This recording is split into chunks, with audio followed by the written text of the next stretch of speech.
ঠিক আছে, সবাই যান, প্রসাদ পেয়ে আসুন। ধীরে ধীরে যাবেন, কথা বলবেন না।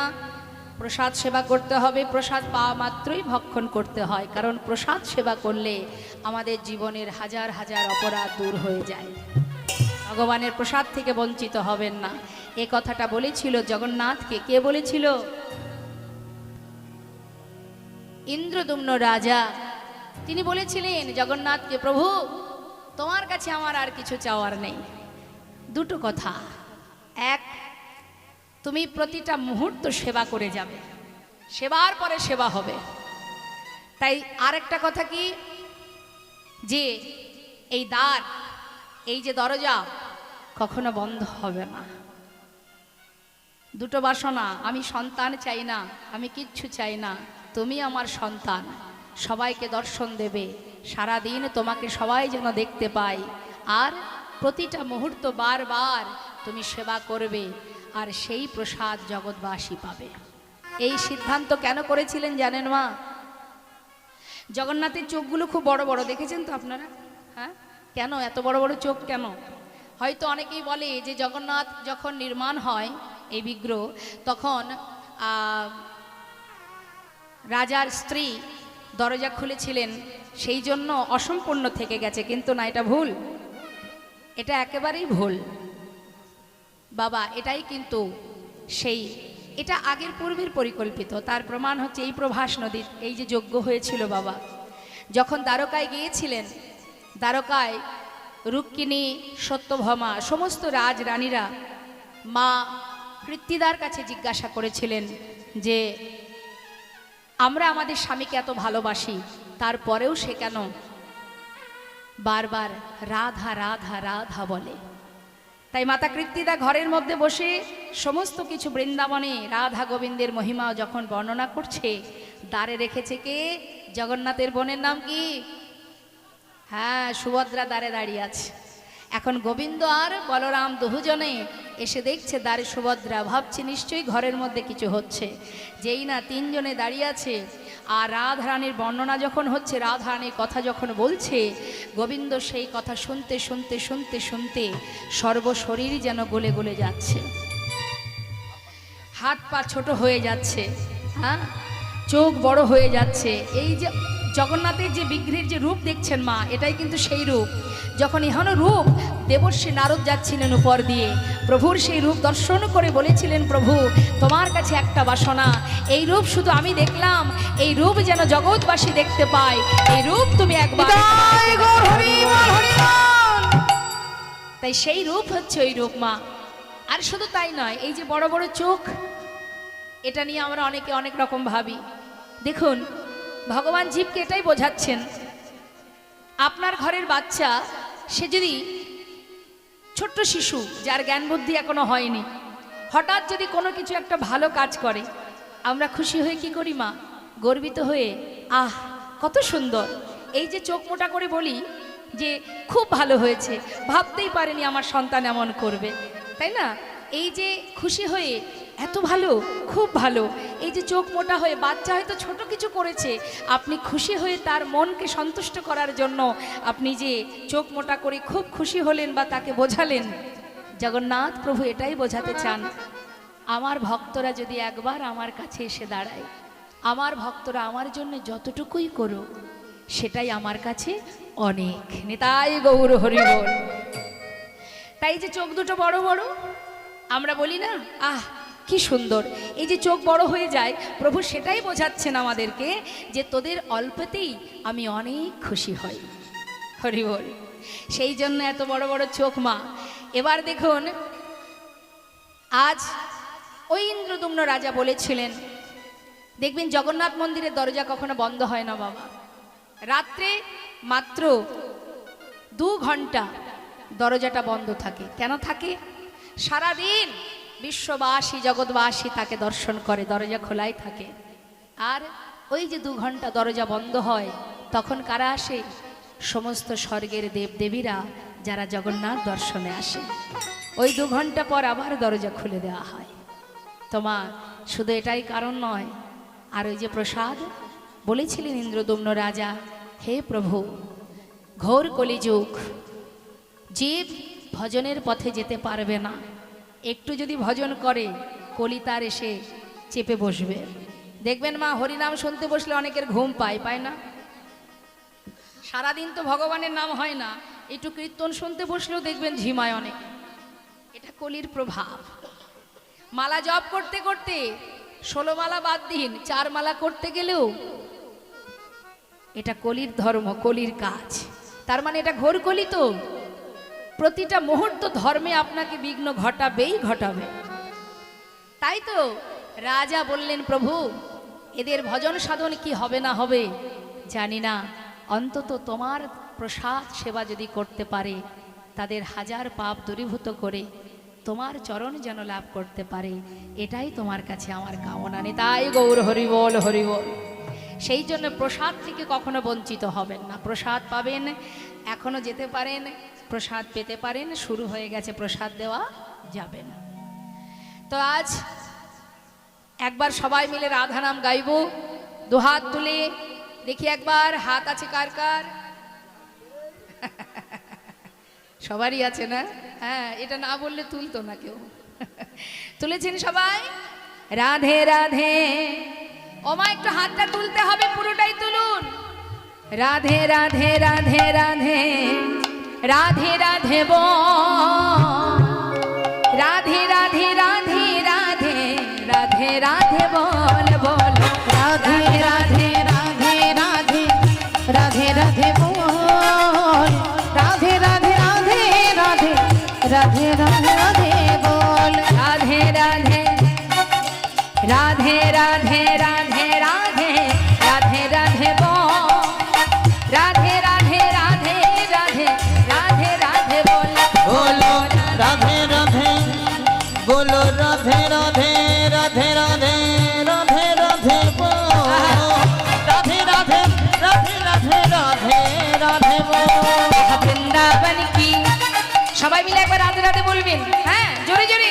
বৃন্দাবন কি, যমুনা माई की, राधा कुंड की, श्याम कुंड की, गोविंद कुंड की, बिलासवन की, मधुबन की, भंडीवन की, केशी घाट की, बंशीवन की, मोहनवन की, माधवी वन की, लौहवन की, तम्रवन की, कमाल बन की, निधु बन की, आगे पीछे दाहिने बाएं, बोल बोल में ऊपर नीचे, बोलो राधे राधे राधे राधे राधे राधे बोल, राधे राधे राधे राधे राधे राधे बोल, बोलो राधे राधे राधे राधे राधे राधे बोल, राधे राधे राधे राधे राधे राधे बोल, राधे राधे राधे राधे राधे राधे बोल, राधे राधे राधे राधे राधे राधे बोल, बोलो राधे राधे राधे राधे राधे बोल, राधे राधे राधे राधे राधे राधे बोल, राधे राधे राधे राधे राधे राधे बोल, राधे राधे राधे राधे राधे राधे बोल। রাধা রানী কি, যে নামে আমার গোবিন্দ পাগল। যখন বিনাতে রাধা নাম হচ্ছে, ভগবান কৃষ্ণ সেই রাধা নাম শুনতে পেলেন। শোনা মাত্রই সিংহাসন পরিত্যাগ করে পাগলের ন্যায় ছুটতে ছুটতে প্রাসাদ থেকে নিচে নেমে এসেছে। ওরে কে শোনালো রে রাধা নাম, কে শোনালো রে, কে শোনালো রে রাধা নাম, কে শোনালো রে, এই রাধা নাম কে শোনালো রে, রাধা নাম কে শোনালো রে, এই নাম কে শোনালো রে রাধা নাম, কে শোনালো রে,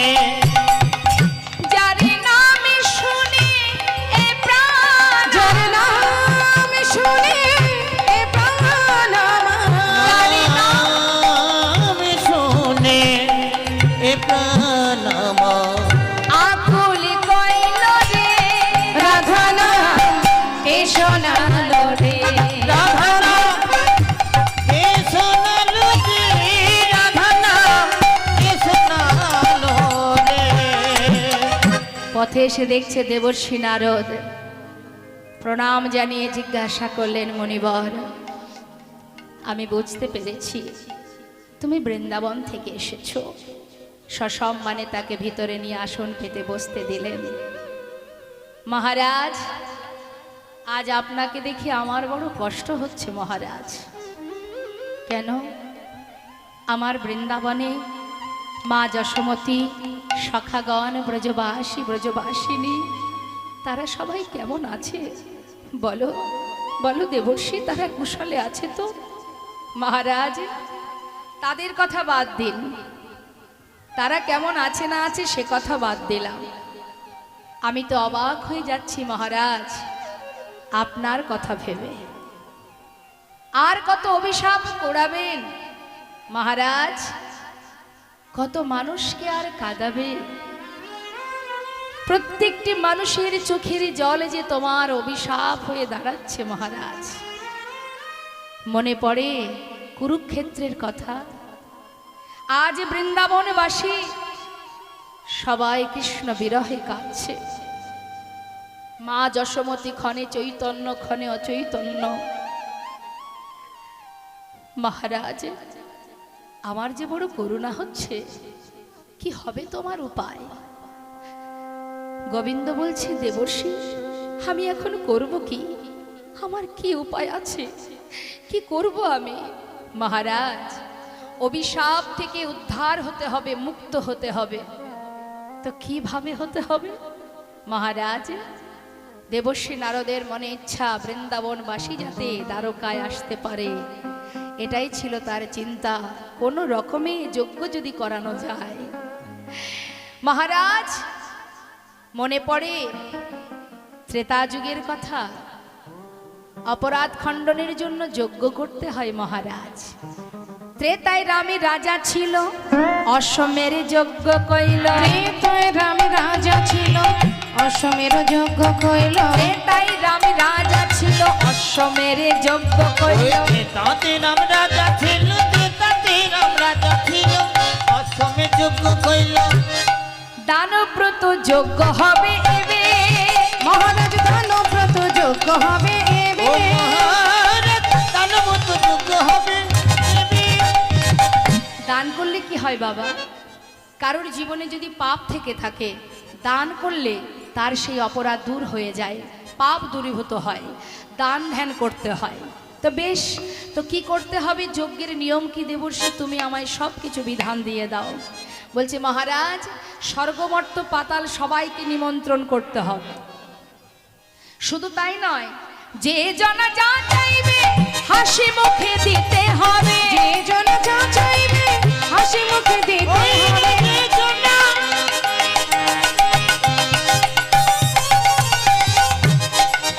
ওই যে জনা যা চাইবে হাসি মুখে দিতে হবে। দান করিবে হাসি মুখে। মহারাজ, দান করিবে হাসি মুখে। মহারাজ, দান করিবে হাসি মুখে। মহারাজ, যজ্ঞ করার প্রথম নিয়ম, যে যা চাইবে। যেহেতু দানব্রত যজ্ঞ, দান ধ্যান করতে হবে, কিন্তু দান করার সময় যদি মন থেকে সন্তুষ্ট না হও, যদি একবার দান করতে গিয়ে মনে মনে অসন্তুষ্ট হও, তাহলে হবে না, যজ্ঞ অসম্পূর্ণ থেকে যাবে। হাসি মুখে দান করতে হবে। দেখবেন বাবা, আমরা অনেক সময় কি হয়, কাউকে কিছু দান করতে গেলে আমাদের ভিতরে একটু ইচ্ছা করে না, মন চায় না, এমনটা হয় না? তা বলছে দান করবে হাসি মুখে। দান করতে করতে যখন দেখবে তোমার সবই শেষ, আর কিচ্ছু নেই, তখনও তোমার কাজ আছে মহারাজ। কি কাজ?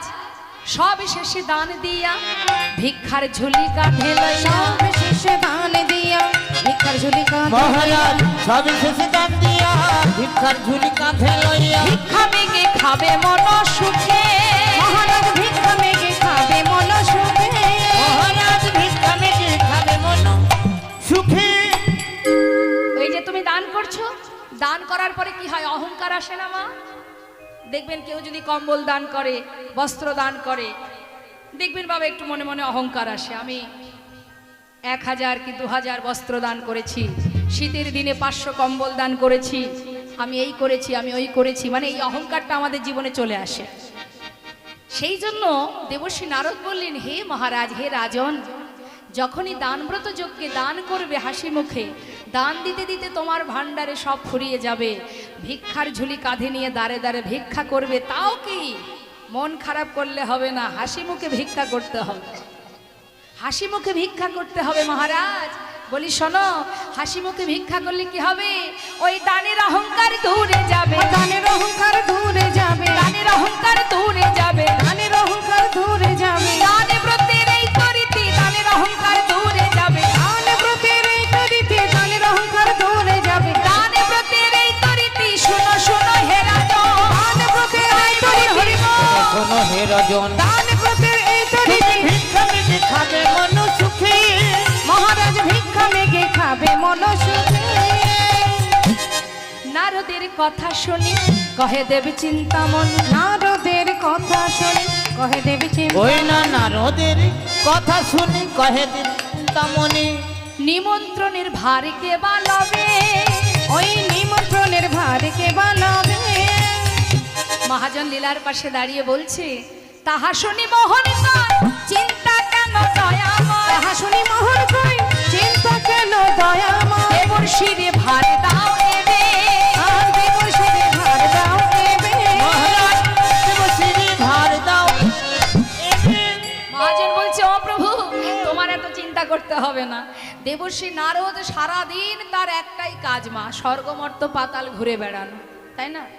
যে অহরহ 365 দিন ওই স্বর্গমর্ত পাতালে ঘুরে ঘুরে ঘুরে ঘুরে চারিদিকের সন্ধান নিয়ে বেড়ায়, তার তো রাস্তাঘাট চিনতে আর ভুল থাকবে না, তাই না? আর তার গাড়িটাও খুব সরু গাড়ি, ছোট গলি হলেও চলে যেতে পারে, তাই তো?